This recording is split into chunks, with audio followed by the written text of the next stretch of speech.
There we go. Hey, everybody. Welcome to another Awaken Your Work Life. Why? Because we spend so many hours of our day in our work life. And, I'm the money chick. And I have learned that we either work things out or we act it out. And we do it through our money, through our health, and through our relationships. And we surely put up with things that we would never put up with in our work life or the paycheck. And it's not necessarily feeding your heart and soul. So Karen is our work life expert here, and I'm the money chick. And Devorah, thank you so much for joining us today. Woohoo! We wanted to bring in and Devorah has. Thank you for having me. I'm excited. Yes, and I know. There's so much. I read an article this morning about how even though unemployment numbers are the lowest that they've been since the pandemic started, they're still way out of whack. And so we have a lot of people who are still staying in jobs that they don't feed their heart and soul because maybe it's not the right time to transition to something else. But we are at the seeding ground of all of that transition for people to get to this place that they really truly desire to be. And Devorah, you had brought it up. It's all about how do we deal with the cash flow part of all of that, right? Because that's a real thing for people. Exactly. I mean, right behind food, water is money. and maybe the money comes first. Right. I would say. Yeah, well, you know what? I think we've chose for money to go first because so many of us have what I call pigeonholed ourselves to a lifestyle to where we can't move. I just got back from Costa Rica, and it's amazing to me how living there is so different than it is here in the United States. Like, money is not their priority there. It's really interesting. It's living and taking care of the home and things of that nature. It's really fascinating to me. But then of course on my way home, I was on the airplane with a gentleman who is an ER doctor, and he says to me, he goes, "No, I live in Costa Rica, but I work in Dallas, Texas." And I was like, interesting. He flies back to work for a couple of days, but he actually lives in Costa Rica. And I was like, so how do we live and work in the same place, right?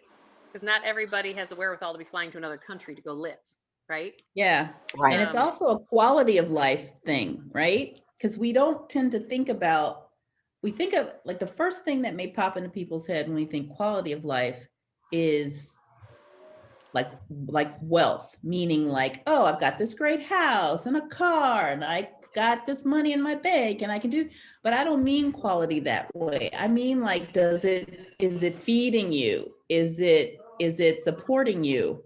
Are you feeling bigger and like expressed in the world? And how much money you need to experience that may be very different from how much you think you need to create the mansion and the fancy car and the, skipping around the world.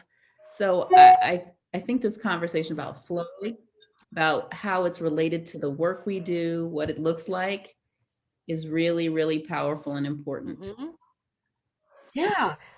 Julia, I'm really excited about what you just shared because it's taking the stress out of money. I think that when I think about my experience, there's a lot of stress around money, acquisition of money. Do I have enough money? Do I need to save for money? Save and all that kind. Because you brought up, save for the rainy day. Even now, you need to have 8 months of savings stacked away someplace. And I'm sure everyone has burned through that now. So what do we do? What do we do? We're out a year out from the onset of this pandemic, where our money has been truncated, hit potholes, or fell over in a waterfall. What do we do? Well, it's really about choosing from a place of redesigning your life. So I feel like the pandemic has really given people the opportunity to look at what they really want to continue to do in the rat race and what they don't want to do in the rat race anymore. right? And even from relationships to, friendships or spending time with some family, because maybe you've got this huge sense of relief of not going to the office anymore because you didn't have to sit in the cubicles next to the people that you really didn't want to sit next to anymore, or maybe it's that you really found that you didn't want to be in the marriage you're in because you were stuck in your house with them for a long period of time. And all these things affect our financials, right? So if you're choosing not to stay in your relationships, like, well, if your relationship is not flowing, well, maybe it needs to flow out. I mean, mine happened pre-pandemic, but it was like, wow, there's a grieving process that many of us need to go through to realize that we're not flowing in our lives. That and I think the biggest thing I really want people to take away is that to be in the flow of your life, whether it's cash flow or other aspects of your life, you need to realize that you created 100% of the reality that you have. And a lot of people will say to me going, yeah, I don't agree with that. I life circumstances. And I am one of 12 children, didn't grow up with anything, and had to scrape my way into my world. And I didn't necessarily always know how it was going to work out, but I knew me and I knew who I am. And I was never going to go back to eating fried bologna and macaroni and cheese again, and that's part of getting in the flow, that when you can start to go back into that place of, okay, now I'm the creator. So how do I now create this to be what I desire it to be? So, like, I love, from a money perspective, I love online savings accounts that you can name your financial intention. There's online savings accounts with like American Express or Barclays or Discover Card has them, Ally Bank, Capital One. Capital One. Yeah, there's all kinds of them. And you can actually name your financial intentions. So like I always tell people, like, your emergency reserve fund, some people I have to have them name it I lost my job fund, because they'll touch it if they call it like Muffy after their cat.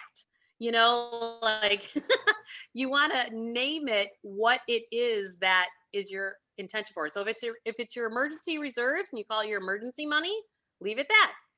I have 8 of these buckets. One of them is because you have to decide how you want your cash to flow. That's why I tell people, take the word budget completely out of your vocabulary, because a budget makes me feel like, and makes everybody feel like, they're limited and they can't have things.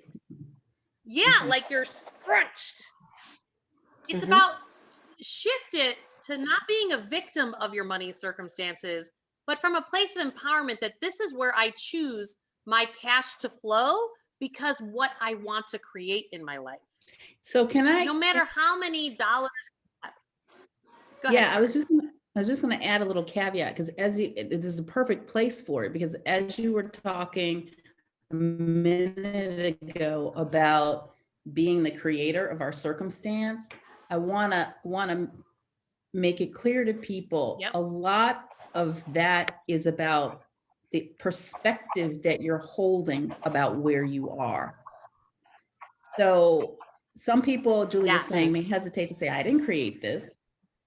But what I'm saying is, how good or how bad you feel about where you are is 100% based on how you're thinking about it, right? So if you're judging it as like, which is why some people can live with very little and be totally happy, and some people feel like they need billions of dollars to really be happy. And I think this is one of the things that people miss about this idea of, what do I need? What intentions am I setting? And how good is my life? The quality of your life is completely dependent on how you are naming it.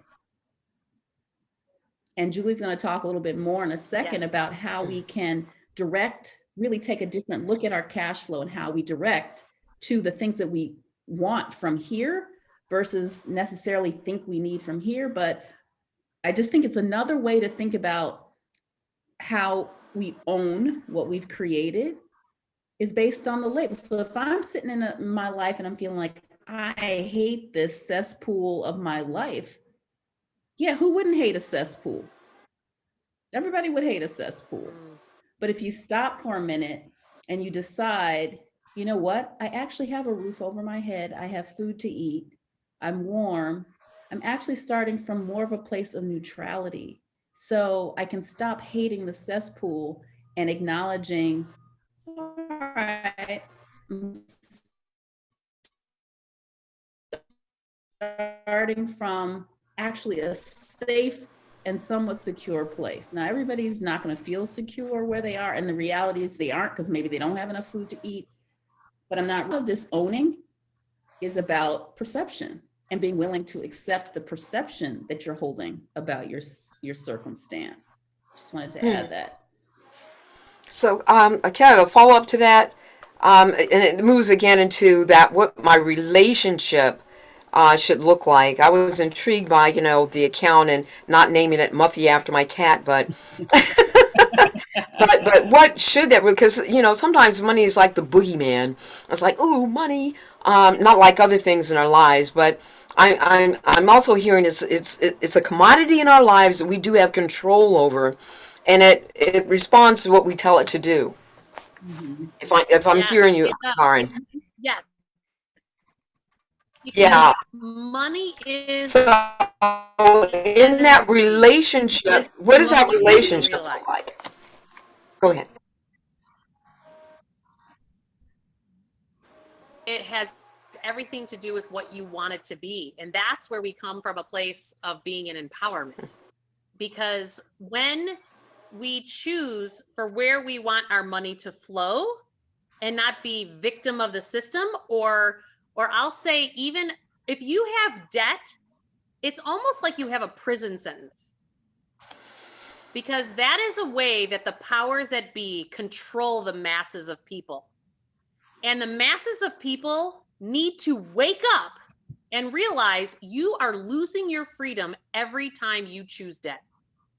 And people will say, well, but I have to go to school and take on debt. And I have to, I remember when I was going to college, I am very debt sensitive. I do not like debt. And my mom told me, if you don't take on this debt, you can't go to college. And I was like, I was crushed. I felt so. I figured out a way by the time I was a senior to where I wasn't taking on debt, because I found ways inside the institution to be an RA so that I didn't have to have this increasing student loan debt. And I found other ways to do it. So when you choose that debt is not an option, other options show up. But you have to decide. Here's another great one. I had a client who, she knew she was going to need another car at some point. And when she stopped making her car payment years ago, we had started putting $250 a month into one of those savings accounts I was talking about. This is how you change to a place of empowerment. I had them take that $250 a month, create one of those savings accounts that said new car fund. And she's like, okay, Joel, my car at 300,000 miles has finally hit its last leg, and I'm an attorney, and I really need to, I can't be pulling up in this jalopy anymore. And she goes, but I've only got $9,000 in my savings account. I said, okay, well, you have a choice. Do you want to be on the hook and lose some freedom and create a car note? Or you could go out and buy a car for that $9,000. And she actually chose, which 99% of my clients do not choose this, but she's the best example. She went and found a car, almost the exact same car that only had 100,000 miles on it. But to her, it was like brand spanking new. And she still doesn't have a car payment. Mm-hmm. And so, we make choices. We have to realize, but often what happens is we want instant gratification because we're not happy. We're not actually truly happy in our lives, because we're not aligning our lives with our heart and our soul. And so we spend all this money for instant gratification to try to make ourselves feel better, and it never works. And that's why I always look at people, I categorize them into the poor, the debtors, dreamers, the accumulators, rich but empty, Because people think that once you get all the wealth and all the materials and all that stuff, that you feel like you found your freedom. None of those people feel like they've had their freedom unless they've aligned with their heart and soul along the way. And this is where we need to get America and the rest of the world to get to, because we matter. And when we choose debt, you can't be in the flow of life. You can't be abundant. You can't be prosperous. It's perceived prosperity, but it's not actual prosperity, because it's a suffering cycle that just keeps you pigeonholed into a lifestyle. And it doesn't change overnight. It absolutely doesn't change overnight. So does that mean to create a system? And that's why I'm giving my book away. Go ahead. does that mean I need to cut up? Does that mean I need to cut up my credit cards? Yeah. I always tell people, like, have one, and then they'll tell me, well, but I have them all for this, and then, and I go, yes, but that's keeping you from being in the flow of your life. And then you keep the job that you hate or don't love as much anymore because you have to pay for those credit cards. And it keeps us in this trap, in this suffering cycle that we can never break out of, because pick it: credit card debt, student loan debt, car debt, mortgage debt, debt to friends and family. Like, at what point does it end? But this is how the powers that be in the world control the masses of people, and countries control other countries because of these micro loans to get them started in these third world countries. And then they keep them trapped and of servants almost to those more established economies, including ours in the United States. And we have to realize, when you have debt, you don't have freedom. And you could choose for that to be your lifestyle. We all have our threshold of debt that's just like, oh, well, I've got $10,000 credit card debt, and that's just kind of the way it's always been. I just kind of always keep paying on it. You know, but if you can break that cycle and break out of that, oh my God, the shackles and the freedom from that, it changes everything. Yeah, and one of the things that I think this point is raising is that you'll hear people talk about being in the present moment. Being in the present moment. Debt keeps you tied to the past, right? It kind of, in one way, doesn't allow you to be in the present moment. And one way to think about Right. flow and freedom is, could I pick up, pack up, and go if I wanted to? Like, what is it that's tying me down right now to where I am and what I'm doing? And if you could, not that you would want to, but could you, if you wanted to? And when you can start to say, well, you know what? Yeah, honestly, I could rent my place fully furnished, or I could sell my furniture. I could get in my car and drive to wherever, or sell my car, or move to here. You know, there's an element, again, of that being, how present are you? How present time are you with the money and the quality of your life as you're in it? You know, there's a real present. Let me give you an example. Moment element to what I hear you saying. Done. Karen, let me give a little bit of a time lag here. I have a client. Oh yeah, sorry about that. So one of the things that I have a client that they're like, God, we would really love to be able to just, get an RV and travel around the country. I go, okay, do it now. And they're like, what? I go, you've built up the money in a savings account. Go find an RV for the 25 grand that you have. You have a child that's not in school yet. It's a toddler. And I go, get in the RV and go. As long as you have Wi-Fi connection, you're an attorney and you're in human resources. Both of you are doing your jobs for at least the next 6 months from home. What does home have to be? Like, define that. Like, so we put ourselves in these boxes of how we have perceived things, but it doesn't have to stay in that box. Yeah. And oh my gosh, these two were so excited.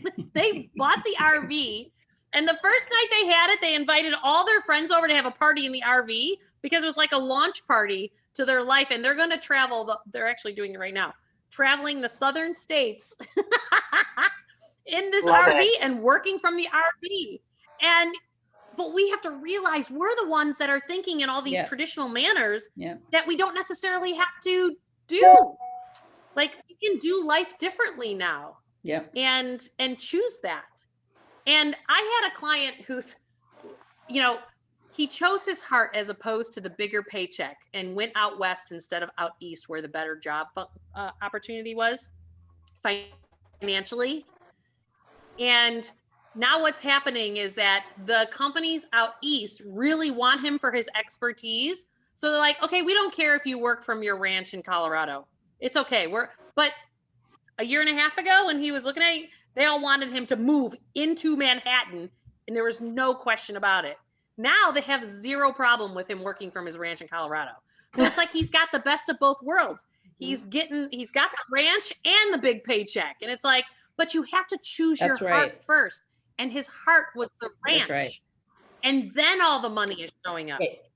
That's the other piece that's super one of Julie's big points is deciding, right? One of her keys to being, awake with your money is making a decision. Because once you make the decision, the universe knows what to do.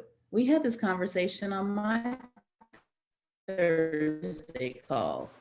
It's like, but you have to decide. As long as you're undecided, then you're wishy-washy and you get a little bit, it slows time down for you, actually.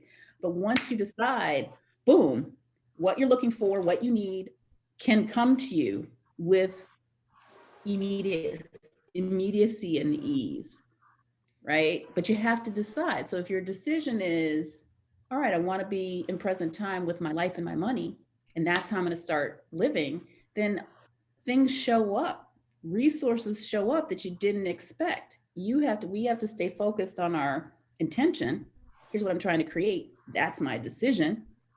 And then things start to show up. And then you can make a decision as other things show up. Does this thing that just landed in my lap move me closer to or further away from where I said I wanted to go? And that's true with the work we do. And the work can beget your financial wellness, right? But again, you get to decide, you get to craft it, and it doesn't have to be like anything you've ever seen before. It could be something you've never seen put together that way, but that's how it feels right from here for you. So are there things that I need to be doing, practices that I might be able to put into place that will move me from, just financial, I'll call it stagnation, into financial abundance? What are the practices that I might do on a regular basis that will move me closer to the abundance side? Well, so it's choosing your heart over your head is the first one, right? So I have one teacher that says to me all the time, she says, Julie, start with your heart and then add your smarts. And the issue is we're all so smart, but we have our hearts on the back burner compared to our highly educated, strategic, thought out ways of things, right? Remember, you said this in the third point we were talking prior, you said the universe responds to us. So if we are thinking of it from our heart space, well, then that's what's going to then reflect back to us, because we do live in a hologram, right? So if you want to tap into more abundance, you have to tap into your heart. And so think of it from a practical perspective, because I know a lot of spiritual people will say it like that. You kind of go, well, that's great. And that's kind of esoteric. Like, what the hell does that mean? It's like, how do I practically put that into alignment, right? And you're kind of like, okay. This is how you can say, so by you choosing, I always talk about how does one get out of a lifestyle and then start to shift to more of the place of where really serves their heart and soul. So I talk about newfound money. And what I mean about newfound money is, let's just say you get a tax return, a bonus, a pay raise. I don't even care if it's a 2% pay raise, right? You get inheritance money. Or you've looked at your cash flows and you've called your cell phone company and said, I know I can get a new package, and you save $25 a month on your package. So that might be the newfound money is the 25 bucks, right? So you can find newfound money in multiple different areas. So this is not going to cramp your lifestyle, because we act like adolescents, teenagers, when we say taking it out of my lifestyle. So how you can tap into the abundance, saying, okay, I just looked at my cash flows, or my employer just gave me a 2% raise or a 5% raise, whatever that is. And I'm going to intentionally take that money and I'm now going to seed it to the things that I want to seed with. And I always tell people 3 things. You want to cut it in thirds. You want a third of it to add that payment. Don't do it manually. This is where people bite themselves in the keister. You must have it be on autopilot. So online bill pay, let's say it's your Macy's credit card, right? And it's or your Nordstrom's credit card, like mine, I buy too many shoes, right? So, so you just have that $100 a month. Let's say it's $300 a month of newfound money that you have. So you take $100 a month and you have it automatically go from your online bill pay to that highest debt that you have. And you just keep having that $100 a month go until that debt's gone. And then when that debt's gone, you do it to the next one, because you don't want to activate and energize what I call your financial past, which is all your debt. That's all your past choices that you've made in your life. And we need to just put those payments on autopilot, not think about them or energize them or do anything except automatically have the payments go to it so they can slowly but surely go away. People be like, well, I manually do it. No, that's just you trying to control it. And it's making you relive the suffering cycle of it. Put those debt payments on autopilot. On the other $200 a month, I want you to take another 100 and I want you to spend it in the present moment.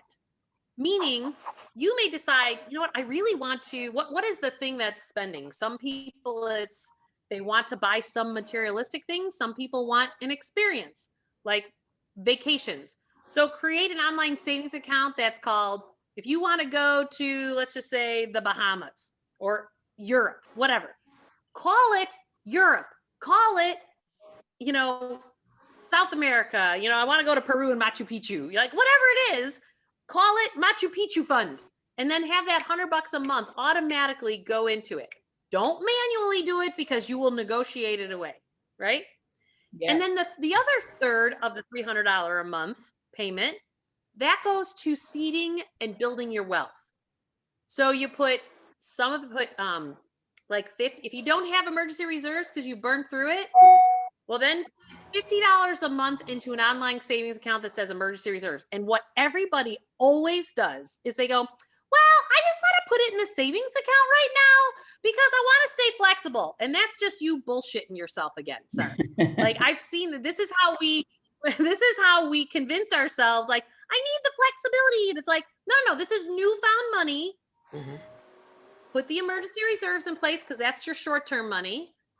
Put $25 a month then into a midterm bucket, which could be whether it's well, everybody's individual. So I really don't want to make a recommendation to the world at large here, but like maybe it's just a mutual fund or an ETF that fits your risk tolerance or something of that nature. And then the long term is your own personal retirement. And I want you to, like, on that other third that's for your future. So a third goes to your financial past, which is your debts.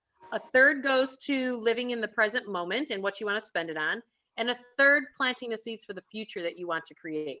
And that future you want to create, you want to divide it between short-term, midterm, and long-term. So emergency reserves, your midterm bucket, which is accessible but makes more interest, and long-term is your retirement. And when people do that all the time with newfound money, between a 3 to 5 year window, you've now created a new life for yourself.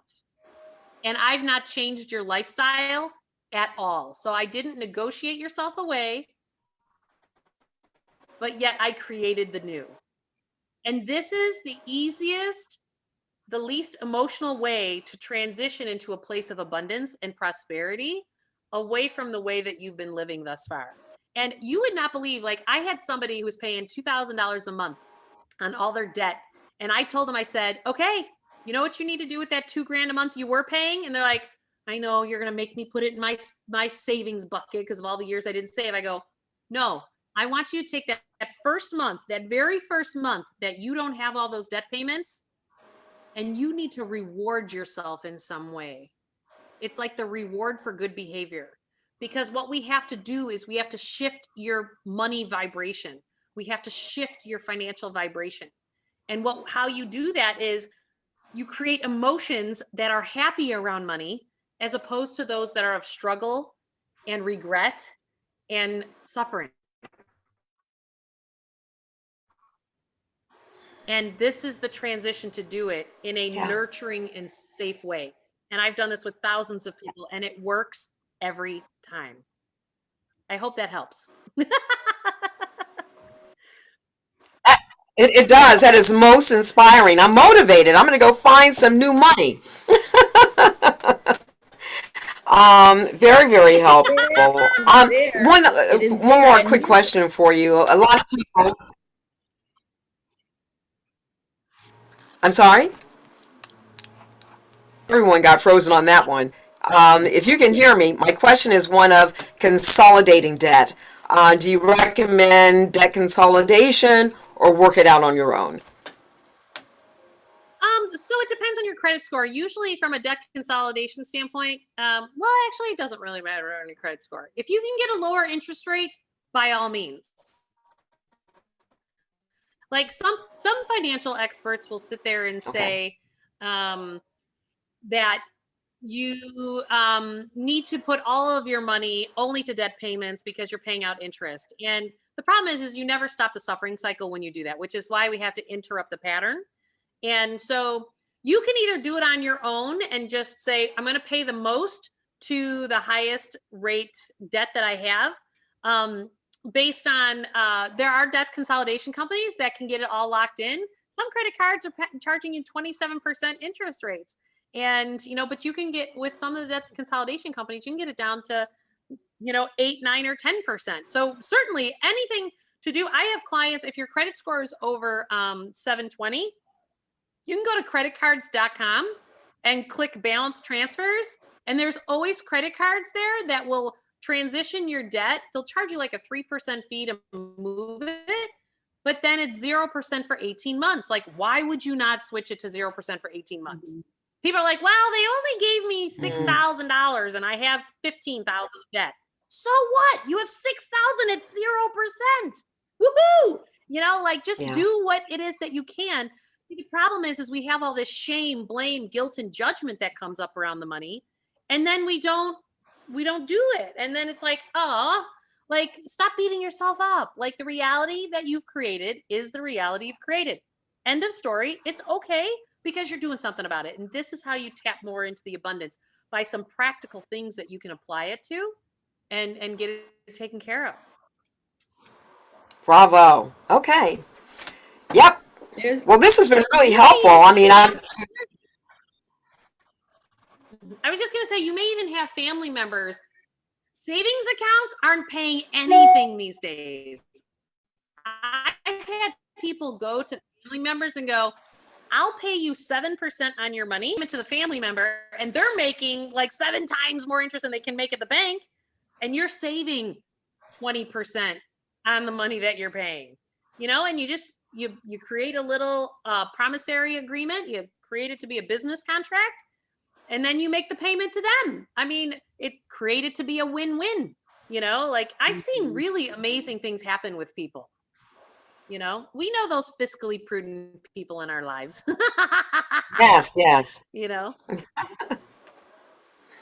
there's a amazing. And this is about when I was just going to say that this is when we know that you feel safer than changing your job and doing those things, because you're now taking your life in your own hands and you're starting to shift and move it.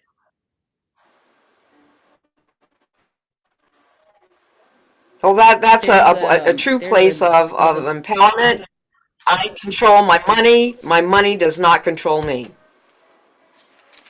I wrap my brain around that power move. Yeah, and so it is.